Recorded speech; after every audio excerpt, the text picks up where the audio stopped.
Hey guys, Bingocat here, and today we will be looking back at the original version of the Mozilla Firefox web browser. Development of Firefox dates all the way back to 1998, when the company known as Netscape Communications open-sourced the code of its popular Netscape Communicator web browser, in an attempt to boost its browser market share and stipulate browser innovation, among rapidly increasing competition from its main rival browser at the time, Internet Explorer.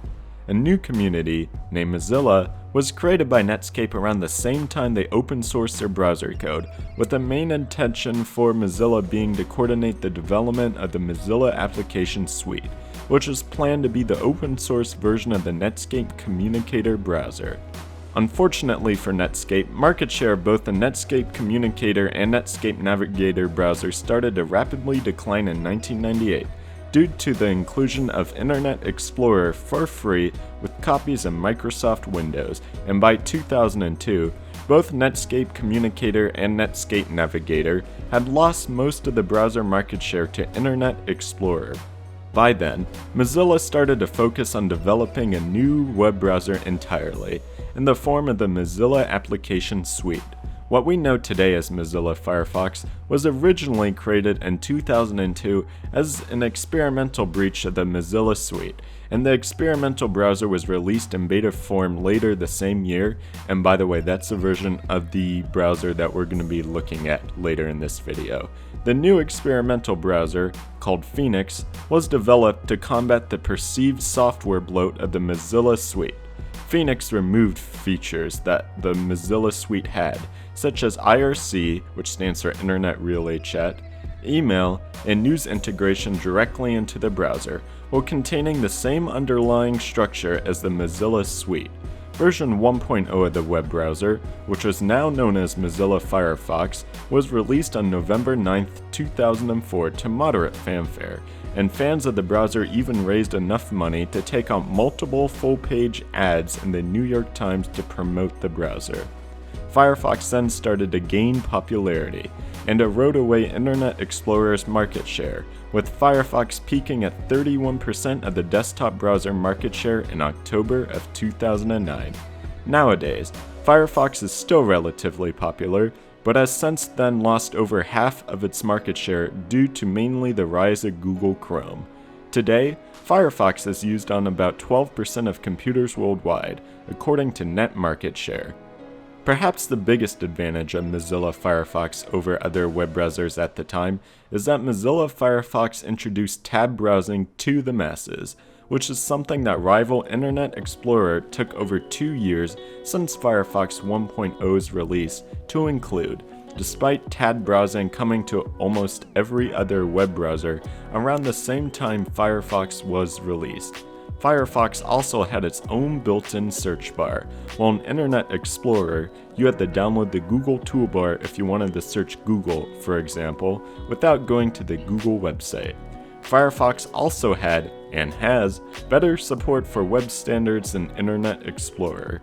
Firefox also had, and still has, a built-in pop-up blocker, which you couldn't get in Internet Explorer 6 unless you downloaded Windows XP Service Pack 2 or a third-party plugin. And if you were still using Windows 98, Windows 2000, or Windows Me, and there was a good chance you might have still been using one of those operating systems at that time, you never got a built-in pop-up blocker in Internet Explorer, and you had to rely on third-party solutions. Firefox also let users easily migrate from Internet Explorer and other browsers, with its own built-in easy migration tool to import bookmarks, passwords, cookies, and other data to Firefox. Lastly, Firefox was also popular at the time for its wide array of browser extensions, and it still is one of the main key features of Firefox.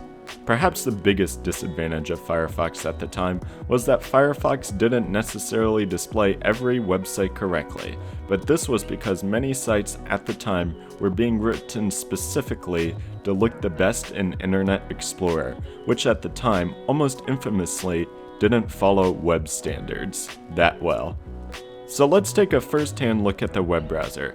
Now, the first time I used Firefox was back in 2005, and like most people switched over to Firefox, the feature I liked best about Firefox was that it offered tabbed browsing, something that Internet Explorer didn't implement at all until the end of 2006, when Microsoft released Internet Explorer 7.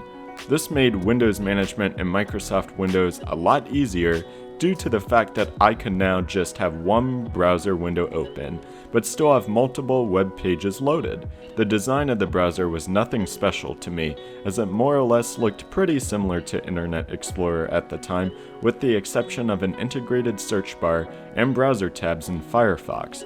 Alright guys, so I have the original version of Firefox running here on the left in my Windows XP virtual machine, and this was back in 2002, when the first version of Firefox, the first beta version, was called Phoenix, so that's why up here on the title bar it says Phoenix, and over here on the desktop is a shortcut to the Phoenix web browser. And by the way, I will include a link to download this version of the browser in my video description if you guys want to check it out. Now, as you can see, obviously it isn't rendering modern web pages very well. I have the latest and greatest version of Firefox open right here in my Windows 10 virtual machine. If you try to go to any modern websites over here on the old version of Firefox back when it was called Phoenix, I mean, you can still get to some websites, you can still get to Google. I mean, if you try to go to YouTube, I don't think it's going to let me. If I tried to go to news, it probably won't let me. It doesn't look like it's gonna let me go to any HTTPS site. It only lets me go to HTTP sites at the current moment. But just looking at both the Phoenix web browser, which was the original version of Firefox, if I guess I didn't make that clear enough already, and the modern version of Firefox, they do look kind of different. I think this version of Firefox was before they had a built-in search bar, because as you can see, only the address bar is here. Where in the modern version of Firefox, even though you can now actually do like Google searches or Wikipedia searches straight from the address bar, they still include a separate search bar here, so if you want to search Google or search Yahoo or whatever, you can still do that. Now, this version of Firefox, I believe, did include tagged browsing, so that is pretty cool in 2002, tagged browsing, because you see, back in the days of Windows XP, if you didn't use tagged browsing, like let's pretend this was Internet Explorer 6 for a minute.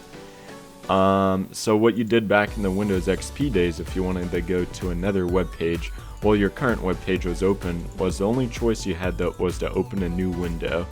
And this could get messy after a while, because even though Windows XP kept track of new windows a heck of a lot better than, let's say, Windows 98 did, it still wasn't too nice if you wanted, like 20 different web browser windows open, and you would have to click here and go through all 20 windows. It's just easier, in my opinion, to have everything, all the web pages reside in one window. Now, if we go ahead and look through the Phoenix web browser, it's really rather primitive compared to the modern version of Firefox.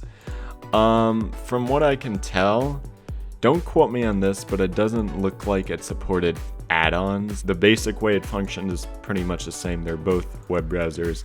This version of Firefox is just a 15-year newer version of Firefox and more customizable version of Firefox. But like this version of Firefox supports add-ons, HTML5, etc. And it's crazy how fundamentally the modern version of Firefox is actually, it still has the same general idea as the original version of Firefox, even though technology has came a long way since 2002. Just for the fun of it the other day, I decided to look up a computer buying guide from 2002. And I didn't necessarily read a computer buying guide, but what I did read was a handheld buying guide. And handhelds in 2002 are like phones, PDAs, basically a lot of the same category of stuff that we have now, except back in 2002, there was no, didn't have 4K cameras or 1080p cameras built into your phone or anything like that. The big draw to getting a handheld in 2002, if you spent over $200 or $400, the big draw to that was that you got a color screen. And nowadays, I think phones that have lower than, let's say, a 1080p screen, it's like, the screen's not the best. You have to have a 1080p screen. So it's kind of crazy how much technology has changed since 2002. But for web browsers, even though a lot has changed, it's still crazy how similar using a web browser is compared to using a web browser 15 years ago. And although this web browser is close to unusable today, it's nice to look back and see how our favorite things like favorite web browsers, favorite phones, etc. got started. But overall, Firefox back then was a clear improvement over what Microsoft offered in Internet Explorer 6, and Firefox remains to this day one of my favorite web browsers. Thanks for watching, guys. Make sure to like, comment, and subscribe, and please check out my Twitter, Instagram, Discord, and website, linked down below in the description.